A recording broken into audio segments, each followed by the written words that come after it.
लसितगिरिसमं स्यात् कज्जलं सिन्धुपात्रे सुरतरुवरशाखा लेखनीं पत्रमूर्वी लिखति अधिगृहीत्वा शारदा सर्वकालं तदपि तव गुणानामीशपारन्नयाति त्वमेव माताश्च पिता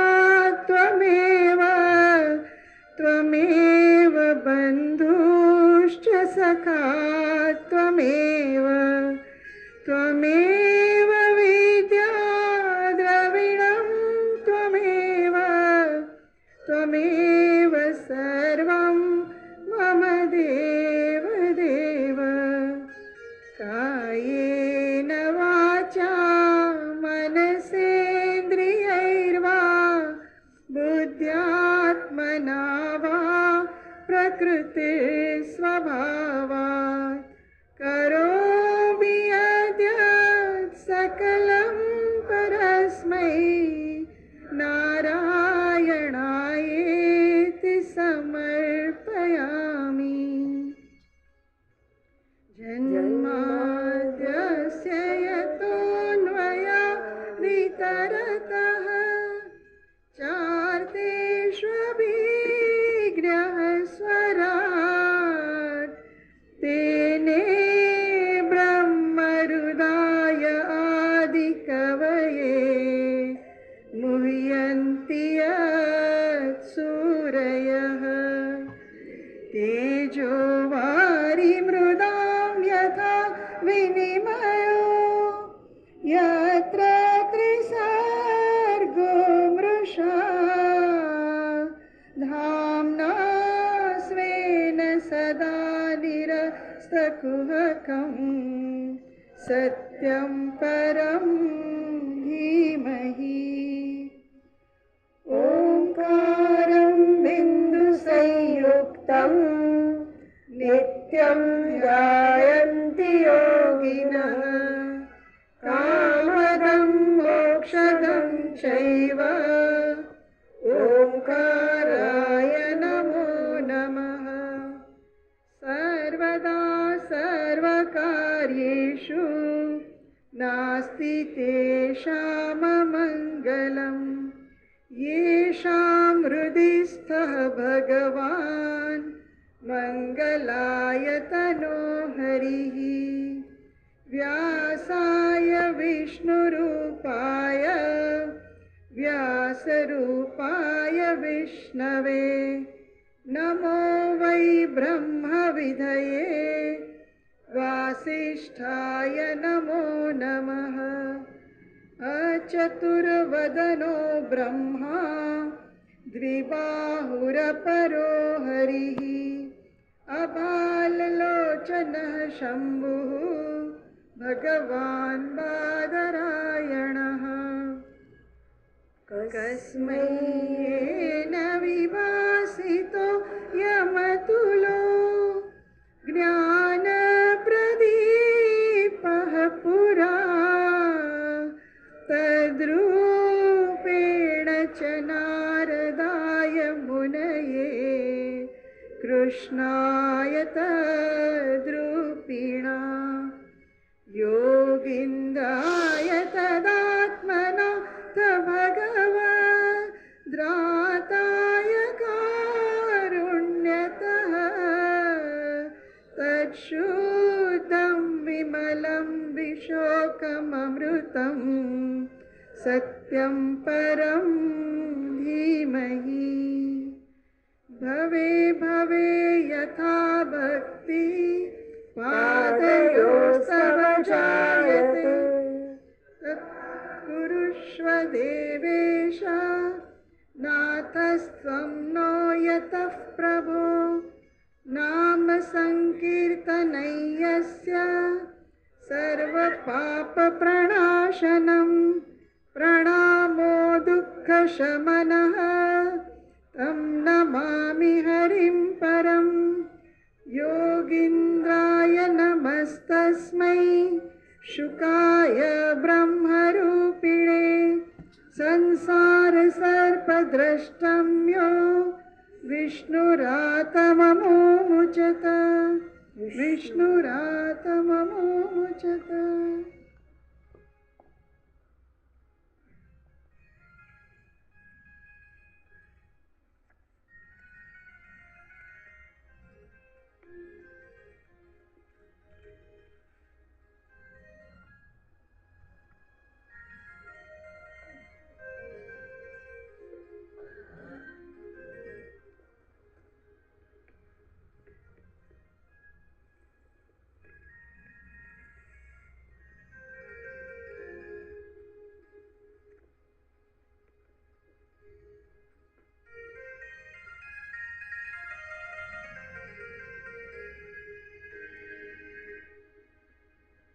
भगवान गुरु सुखदेव जी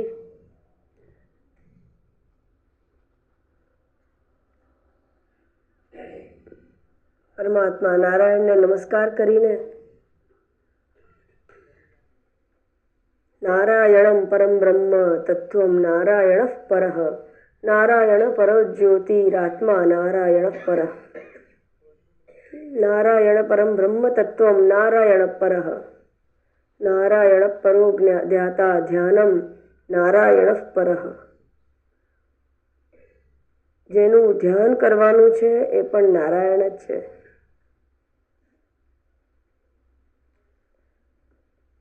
જે ધ્યાન કરી રહ્યું છે સ્વસ્વરૂપને જ્યાં સુધી ઓળખતા નથી ત્યાં સુધી ધ્યાન ધ્યાતા ધ્યેય જ્ઞાન જ્ઞાતા જ્ઞેય ઉપાસક ઉપાસ્ય અને ઉપાસના વેદાંતની પરિભાષામાં આને ત્રિપુટી કહેવાય છે. આ ત્રિપુટી રહે છે પણ જ્ઞાન થતાં સમજાઈ જાય છે કે આ ત્રણેય વસ્તુ હકીકતમાં એક જ છે. કારણ કે જ્યાં પણ કર્તૃત્વ આવે છે, કંઈ પણ કરવાપણું આવે છે, જળ કંઈ પણ કરી શકે? અચેતન કે જળ કોઈ પણ પ્રવૃત્તિમાં ન આવી શકે. પ્રવૃત્તિ કરવા માટે કોણ જોઈએ? તો કે ચેતન જોઈએ. ચેતન માત્ર એક જ છે, પરમાત્મા.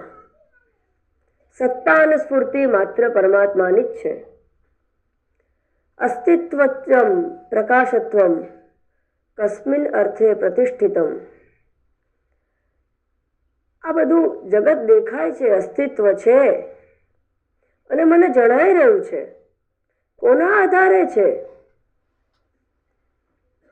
કિમ તેષુ તેષુ વા અર્થેષુ વા સર્વાત્મની જીવે. એ તત્તદ વિષયોમાં, જડ વિષયોમાં એ વસ્તુનું હોવાપણું કે જણાવાપણું છે કે વા સર્વાત્મની ઈશ્વરે, એ પરમાત્મામાં જણાવાપણું છે. અને જવાબ ફરી એ જ આવે છે કે કંઈ જાણવાનું તો ચેતનમાં જ હોઈ શકે. મળદું જાણી શકે છે? લાકડાનું ટેબલ જાણી શકે છે? જાણે છે કોણ? જેની અંદર ચેતન છે. તો મારી અંદર જો હું જાણું છું, એવું કહું કે હું આ વસ્તુને જાણું છું, હું આ પદાર્થને જાણું છું, હું આકાશને જાણું છું, હું મારા શરીરને જાણું છું, મનને જાણું છું, તો મારી અંદર જે જાણનાર છે એ ચેતન છે. અને ચેતન માત્ર ચેતનની એક જ સત્તા છે ને એ છે પરમાત્માની. એ જ આ નારાયણ. નારાયણ પરમ બ્રહ્મ તત્વમ નારાયણ પરઃ. યત્ર કિંચિત જગત સર્વમ દ્રશ્યતે શ્રૂયતે પીવા. આ જે કંઈ પણ જગતમાં દેખાઈ રહ્યું છે, થઈ રહ્યું છે, નારાયણ જ છે. પણ કોના દ્વારા દેખાઈ રહ્યું છે? હું શું કહું છું કે હું જોઉં છું, હું જોનાર.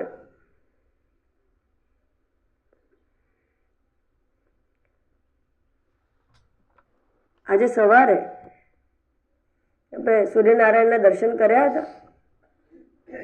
સવારે કર્યા હશે ને? આકાશમાં છે કે નહીં? પૂછી લો. તમે કહ્યું કે હા મેં કર્યા હતા.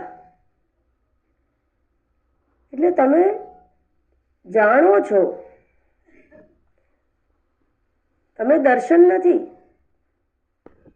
તમે એ દર્શનના સાક્ષી દ્રષ્ટા. હું જાણું છું કે મેં આ દર્શન કર્યા. એ જેણે દર્શન કર્યા, જે આંખ સૂર્યદેવને જુએ છે અને જે એની અંતઃકરણની વૃત્તિ અંદર તૈયાર થઈ, એને જાણનારા તમે છો. આ જે જાણનાર જે તત્વ છે એ નારાયણ છે, જે જણાવનાર છે. તમે હા પાડીને, હા કોણે પાડી? હા પાડતા કેટલી વાર લાગી?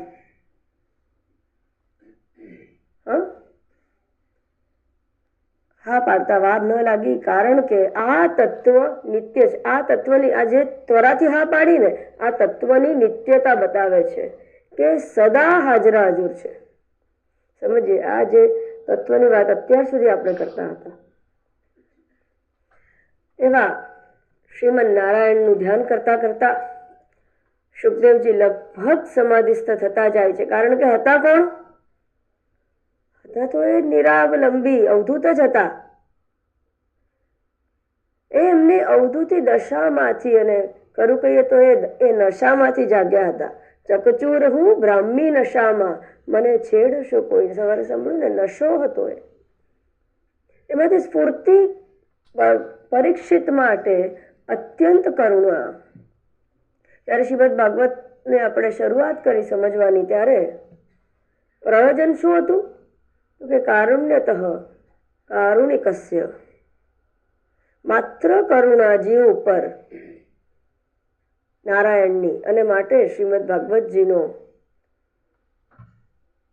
ઉપદેશ તેઓએ સ્વયં બ્રહ્માજીને આપ્યો.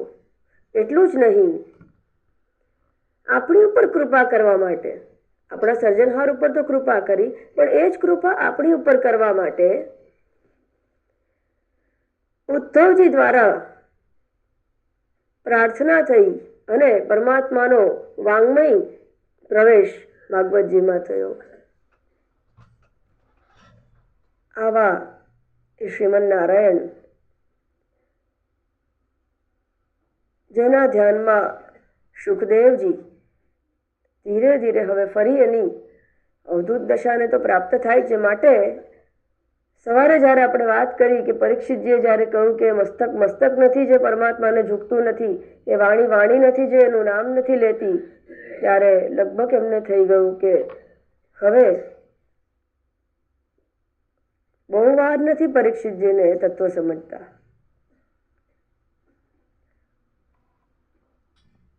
એક બાજુ પરીક્ષિતજીને દિવસો પૂરા થવા આવે છે, સંવરણ થાય છે. એક બાજુ સુખદેવજી પણ પોતાની અવધૂતી દશામાં ફરી મગ્ન થવા જાય છે. આ વચ્ચેનો જે સમય છે એમાં સુખદેવજી જે અંતિમ ઉપદેશ આપે છે, શ્રીમન ભગવાનની જ વાત ભગવાનથી જ શરૂ કરે છે. બોલીએ શ્રી કૃષ્ણ કનૈયા લાલ કી જય, ભગવાન વેદ વ્યાસજી કી જય, સદગુરુ દેવ કી જય, સુખદેવજી મહારાજ કી જય. ભગવાન સુખદેવજી કહે છે, વર્ષો બાદ મા દેવકી અને વસુદેવજી સાથે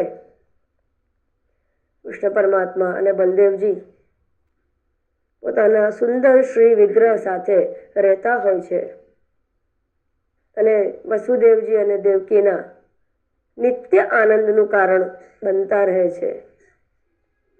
એક વખત જ્યારે વસુદેવજી પ્રાર્થના કરે છે અને કહે છે, આપ તો સ્વયં એ દેવ જ છો, આપની અનેકવિધ લીલા અમે સાંભળી. હે પરમાત્મા, હું તો આપને મારા દ્વારા જન્મેલા અજ્ઞાનથી હું મને આપનું કારણ માનું છું. મારા દ્વારા આપ પ્રગટ થયા છો, પણ હકીકતમાં એવું નથી. આપની આ લીલા પાછળનો જે આદેશ ઉદ્દેશ સાંભળીને મને આશ્ચર્ય પણ થાય છે અને આનંદ પણ થાય છે.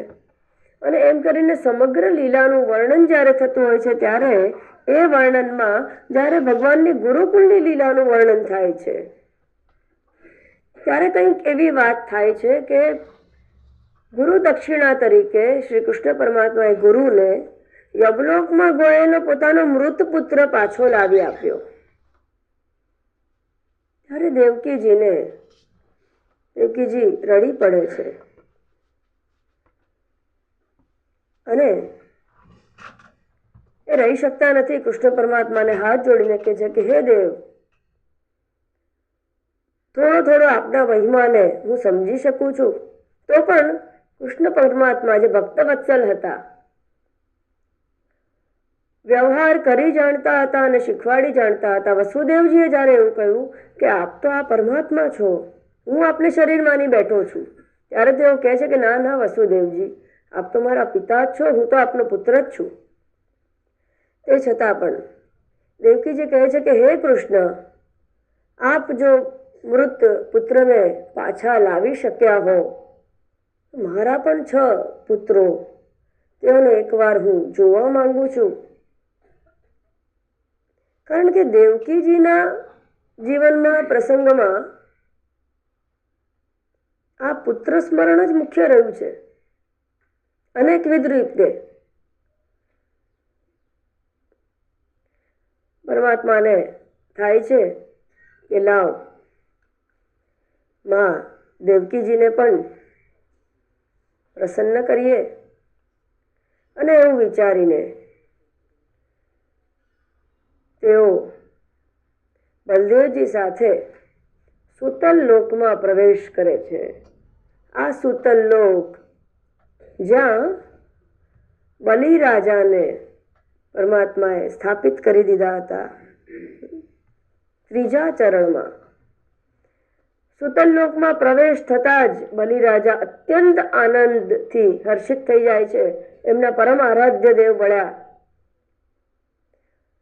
વળી વિશ્વકર્માએ તૈયાર કરેલા આ સૂતલ લોકમાં અનહદ સમૃદ્ધિ અને સંપત્તિ અને ઐશ્વર્યથી બલિરાજાને પરમાત્માએ રાખ્યા હતા.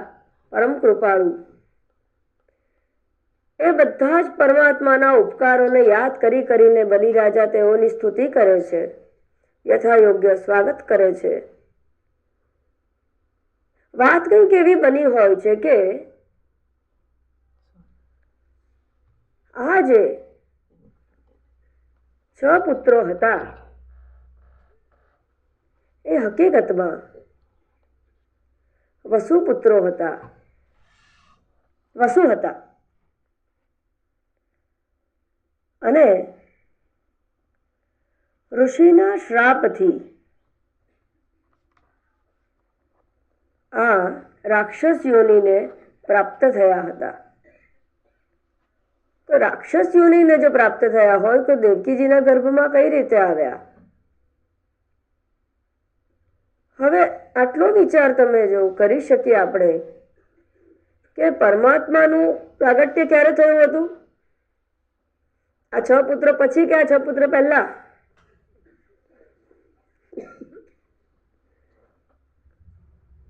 છ પુત્રો પછી જ. અને આ જે યક્ષ હતા, વસુ હતા, તેઓને જ્યારે શ્રાપ મળે છે ત્યારે એ લોકોને રાક્ષસની યોનિ પ્રાપ્ત થાય છે. હિરણ્યકશ્યપુના 6 પુત્રો તરીકે તેઓને અવતરવાનું વિધાન કરવામાં આવે છે.